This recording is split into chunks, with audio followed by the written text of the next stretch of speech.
Sarah, DC was talking about a time that you went, stayed with him in Stillwater, trained with the guys over there.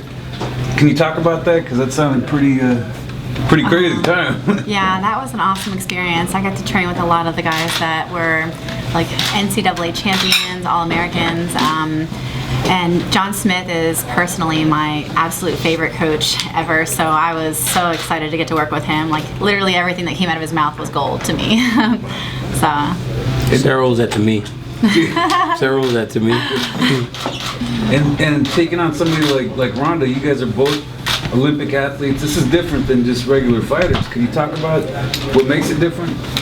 The fact that both of us have been doing it for such a long time at such a high level, you know, it changes things. Like some of the girls, you know, they've been getting into it more in the recent years, like, you know, 5 to maybe 10 years ago, but I've been training in wrestling and MMA for 19 years. You know, I'm sure, I don't know exactly how long Ronda has, but I mean, it's pretty extensive. And so it just changes the level of our capabilities.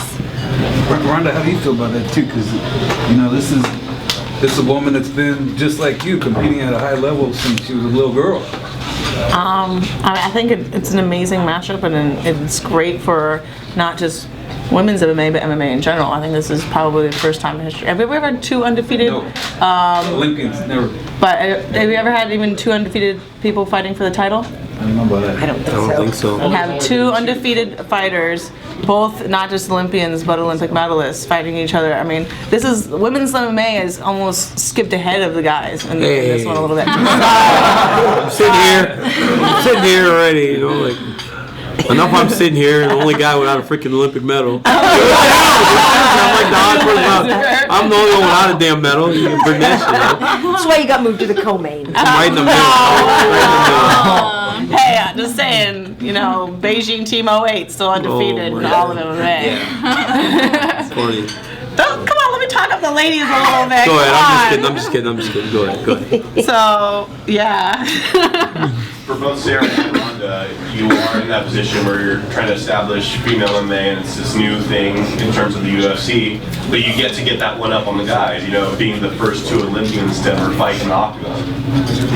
Is it the first 2 Olympians, or? Yeah, it's the first time that 2 Olympians are being knocked on. Yeah, so yeah, with just all those factors combined, I'm like, Olympians, Olympic medalists, undefeated for the championship. We've never had that many factors come together for the UFC championship, and it just really speaks out how far MMA has come in general. You know, they used to just be kind of sold as these are 2 guys that they picked up from outside in the bar, and then they gave them some extra money to fight in front of some people, and now it's just like the athletes that get to the absolute epitome of their sport are now, you know, moving over into MMA and being successful. And why are they being successful? Because we're using our Olympic sports. This is not, you know, brawling or, you know, human cockfighting like people call it. Like, I walk in there and I pretty much do exactly what I did representing my country in the Olympics for doing, and she goes in there and she does exactly what, you know, what she learned to do for her sport, and there's nothing barbaric or anything about that. We're celebrated for what we do in one arena and we're criticized for it in another, and I really feel like this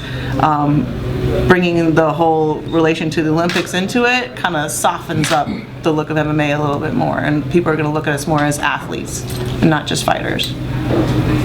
Sarah, can you comment on the same thing? I agree, and I think that the same thing is with like boxing and Muay Thai. You know, like some people have it as like, oh, it's just this barbaric show, but the level of skill that you need to be, you know, an excellent boxer or, you know, Muay Thai fighter is unbelievable, and it's called like in boxing it's called the sweet science. You know, like the amount of technique that you need is, you know, it takes at least a decade of work to put in. You know, and it's not like 2 guys just getting out there trying to smash each other, or 2 girls. And then, so, I mean, people I think are starting to get an idea of how much we dedicate our lives to this. Like, have you guys met each other before? Is this the first time? I've never even got to meet before. This is the first time. You lucky dog, you get to. You guys seem like you know, there's no animosity. This is like a test of skills, I guess.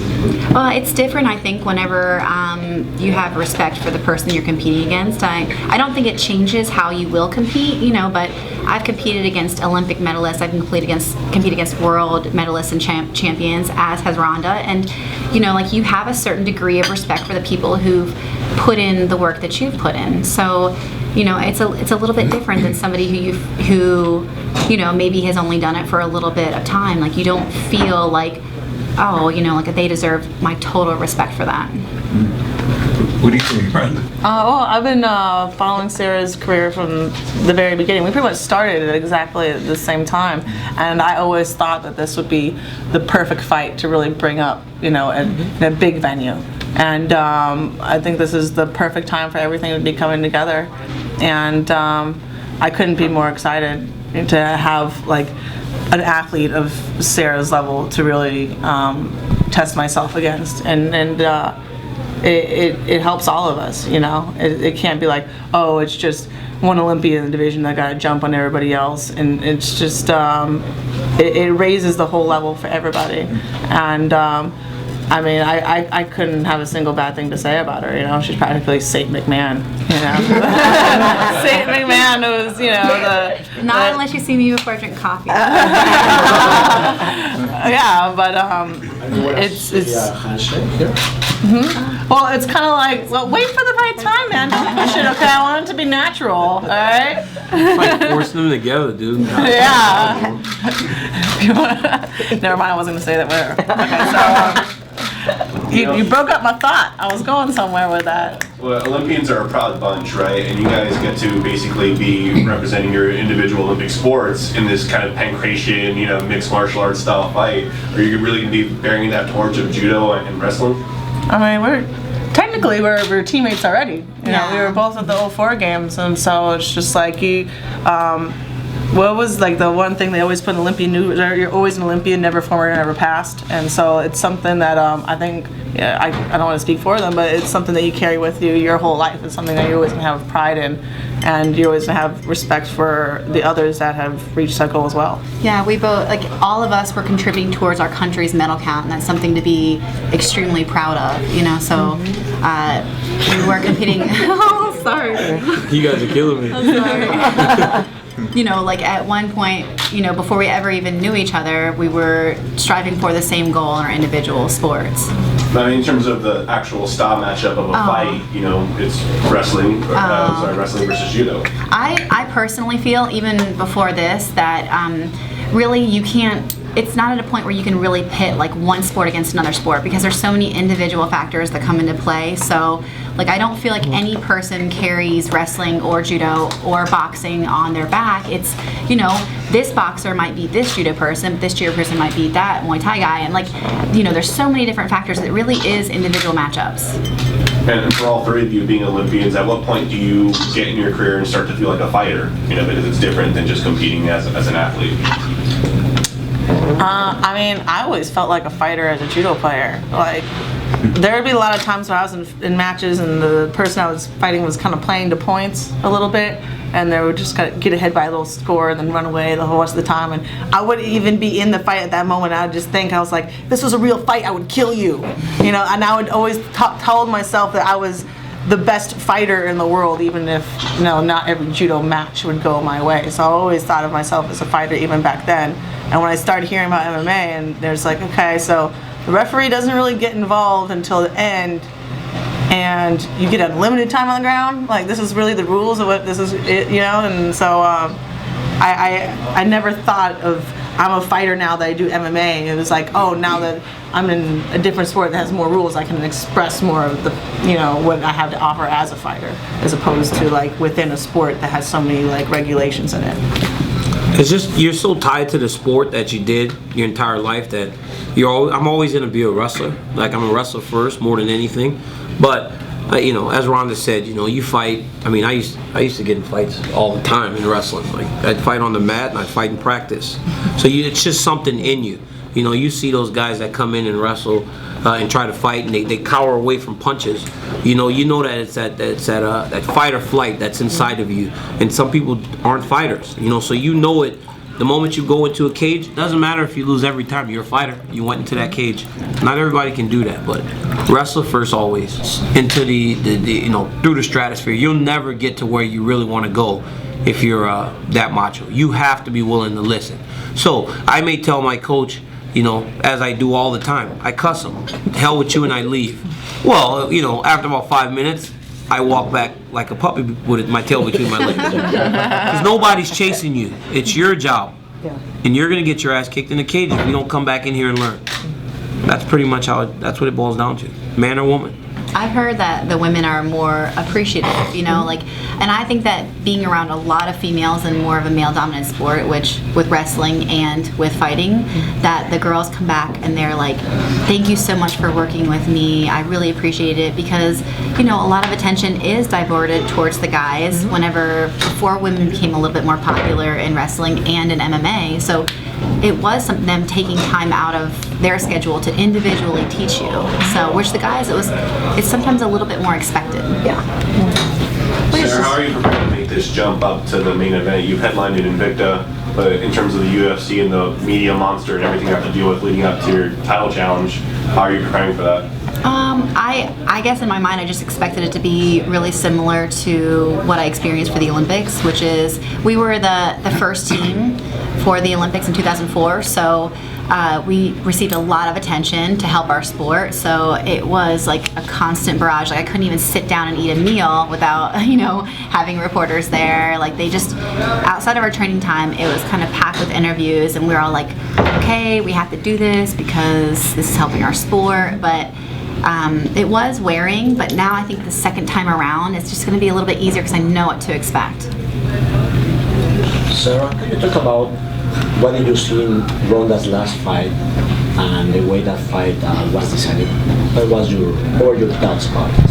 What are my thoughts about it? Well, it wasn't decided. It was finished. So, no, I thought that was a really good fight. I think both women prepared for the fight very well and for their matchup. And I think that you could see with the intensity and the passion that both of them fought, that they really were leaving everything out there. And I think that that's what does the most justice for the MMA fans, is two people that are willing to go out there and put everything on the line and, you know, walk out of that cage with no regrets. Can somebody avoid to be armbarred by Ronda Rousey? Is it what? Can somebody survive the armbar? Well, I'm pretty sure a lot of girls in judo did it. I mean, unless she finished every single match by that and won the gold every time she competed. So the same with me though, like people have defended things that I do well. Every athlete is beatable. Every athlete is, you know, has weaknesses, and myself is included in that. Did you think Misha had a good strategy though? It isn't the strategy I would have used.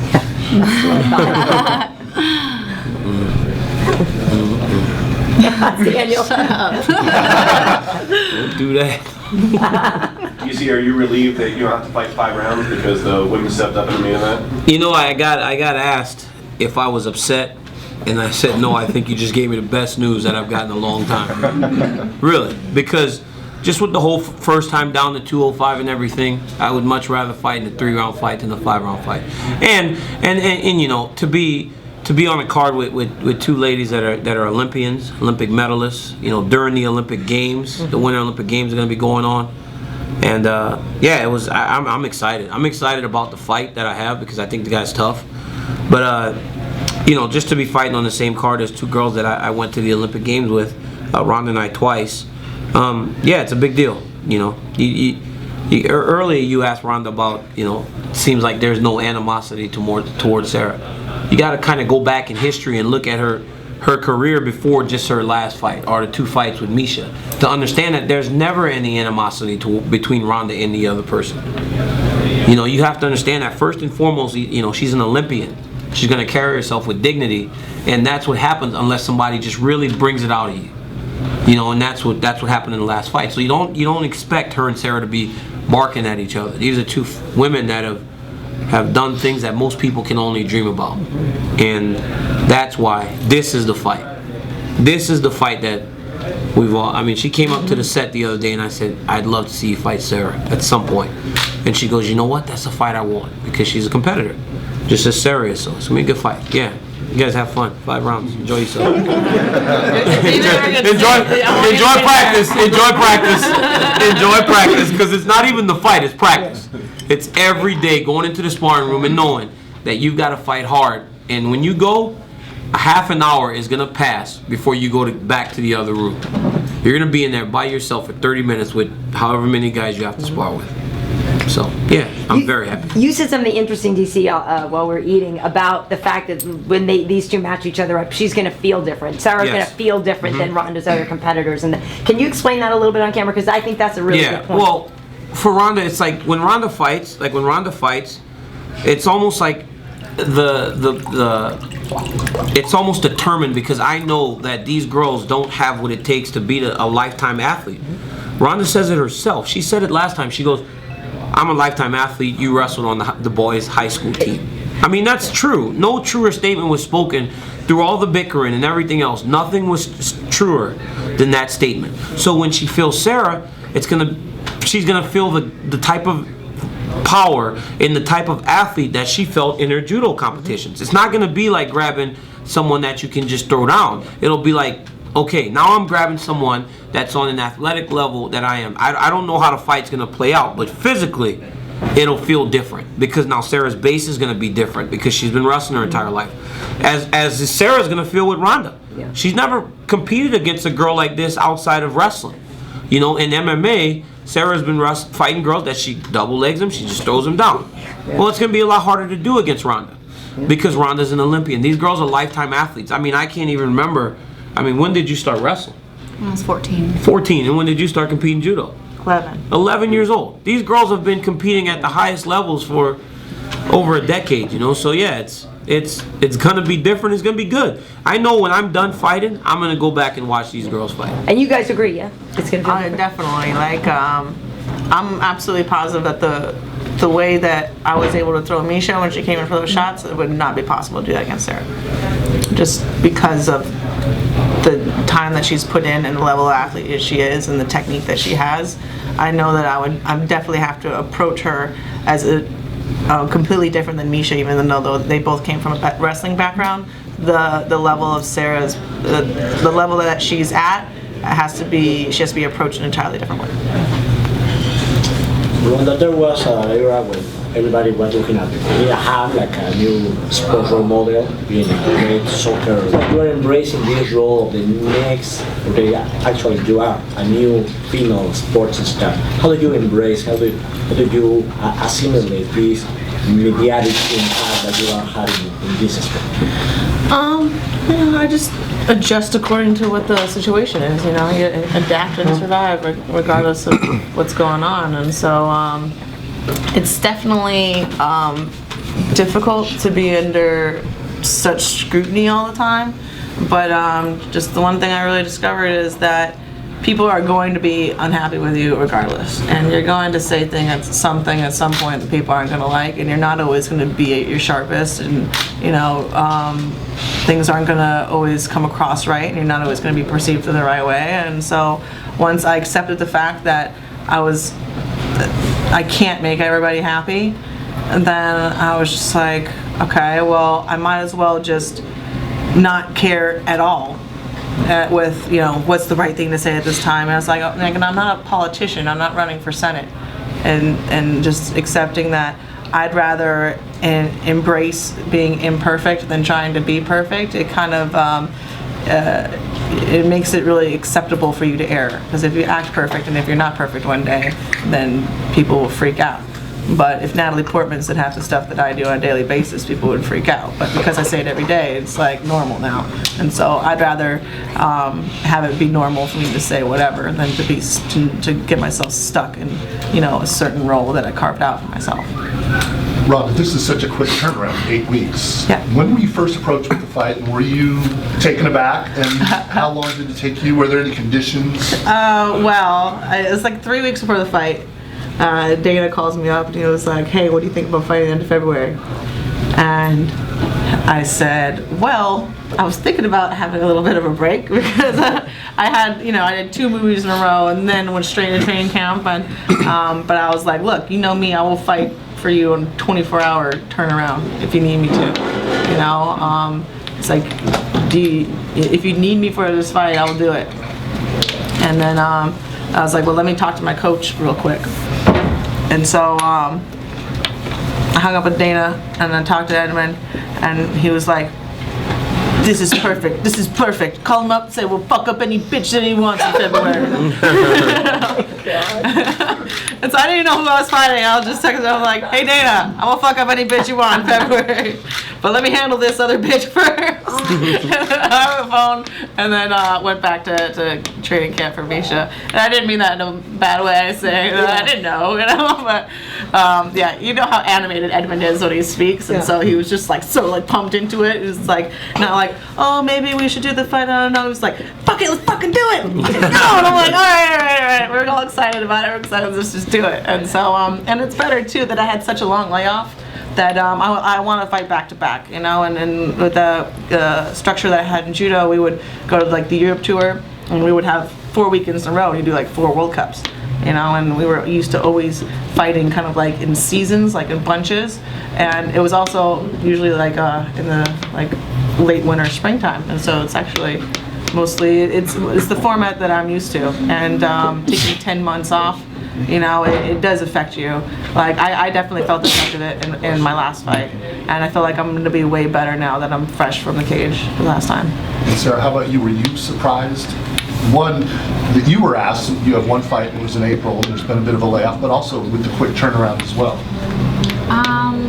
No, I wasn't surprised that I was asked because I just anticipated it from, I guess, whenever she decided to drop down to the weight class. I thought, oh, 2 Olympians, like, you know, even before that, that's something that people would want. So I had been training all along, anticipating getting that phone call. Do you think there's any coincidence this is during the Sochi Olympics? Probably not. Yeah. Did you find out before December 28th or after? Before. You did, okay, so you got a little bit of notice. Yeah. Well, you know, Ronda, the speculation is that you were cramming another fight in because you were going to go do another movie or something. And before your fight with Misha, we were asking you about other things that you had lined up, and you were like, well, I can't really say. So is there anything that you can say you're doing after that fight? Well, my agent said that he's like, look, I want to be, you know, really respectful of what you do. I was like, I'm not going to say anything to you about movies at all until the 29th. You know, I will say nothing. And so, like, you're hitting him sometimes to be like, hi, just hi, nothing else, and nothing at all. And so, yeah, we sat down once after the fight, and we got to meet again. But I can't say anything other than I will be available after this fight. Okay. And whether I do anything with that availability, you know, is still not decided. But I talked to Dana too, and I will have a little bit of time to. You're not going to make me do another, you know, 8-week turnaround after this one. Jesus, that would be intense. But you know, I have to say, like, you know, upping the ante for every single fight and making everyone a little bit more difficult. I think. Not just with Sarah being such an amazing competitor, but doing such a quick turnaround, I think, you know, adds that little more of, like, you know, that little impossibility factor to it that really makes me motivated. I think about all those things in hindsight. So really, I just keep my eyes on what do I need to do to train, what am I going through for practice today, and I just stay very focused, and I really try to live more in the moment and enjoy the process. And you never know what's going to come afterwards. I could turn around and it be very similar to what I'm dealing with now. Like, after I went to the Olympics, the next day I woke up and I was still the same person, still, you know, so I mean, maybe it will be the same and maybe it'll be different, but I mean, that's for future Sarah to worry about. Ronda, why is this a fight that you wanted to do? It seems kind of like the opposite of the Tate fight, where, you know, Sarah's coming in off a win, there's no rivalry, you know, there's no editing that you could be put into a role as you had on The Ultimate Fighter that you were not happy with. So, you know, what about this fight is appealing to you? I think how different it is really what is appealing. I mean, you can't really, it's hard to sell the same thing over and over and over. And I think that because the dynamic of this fight is so different, it's much easier to get people interested in another fight so soon, because if it was just pretty much the same product that you're trying to sell people twice in a row, I mean, it's hard to get people excited about it. And I approach every single fight differently, according to what I think is needed at the time, and I think this is the perfect fight that is needed exactly at this time. When did you find out that it was going to be Sarah? I found out that night of the fight. Oh, really? Yeah. Before the fight or after? After the fight, because for some reason I thought we were fighting in Canada. Like, I don't know why. Like, I thought like Dana's like February in Canada. I'm like, oh, okay. I was like Canada. I was like, and I initially thought that after, if Kat couldn't fight, that I would fight Sarah next. But then I was thinking, well, if it's in Canada, they might have me fight Alexis because she's Canadian. But then when I heard it was Vegas, and I was like, oh, it's totally McMahon. Yeah. And then it was just that night. So Was it when he unveiled the poster? Is that when you? At the press conference when he slapped it, he slapped it right down. I mean, when I heard it was Vegas, and I knew for sure it was Sarah. But when he slapped down the poster, that's when it was like official. But I already knew. And DC, what have they told you in terms of consequences of this fight? Obviously, people know you and John Jones have had your exchange of words, and have they actually told you how close you could get if you beat Rashad? Not really. Yeah. It's just keep on plugging away at.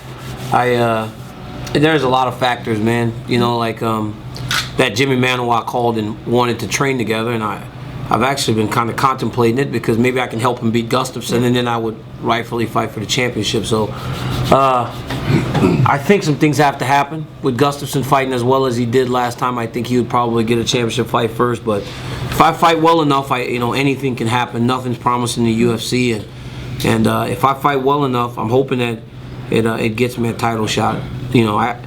I just kind of think that my resume speaks for itself. I've won every fight I've been in. If I beat Rashad, that'll be. You've won every round. I've won every round I've been in. If I beat Rashad, that'll be my third UFC champion. That'll be my fifth win in the top 10. So. And most guys don't have to win that many times to get a championship fight. So hopefully my resume speaks for itself. DC, it's been a long time coming for 205. Ever since you got to MMA, people thought you should be in this division. So what's it mean to finally get here and get an opponent like Rashad? Again, like with the weight cut in the Olympics, I was nervous. I'm still nervous about it. There's some anxiety there, but I've done it the right way. I've gotten smaller physically. I've made my body smaller to where now I'm in striking distance.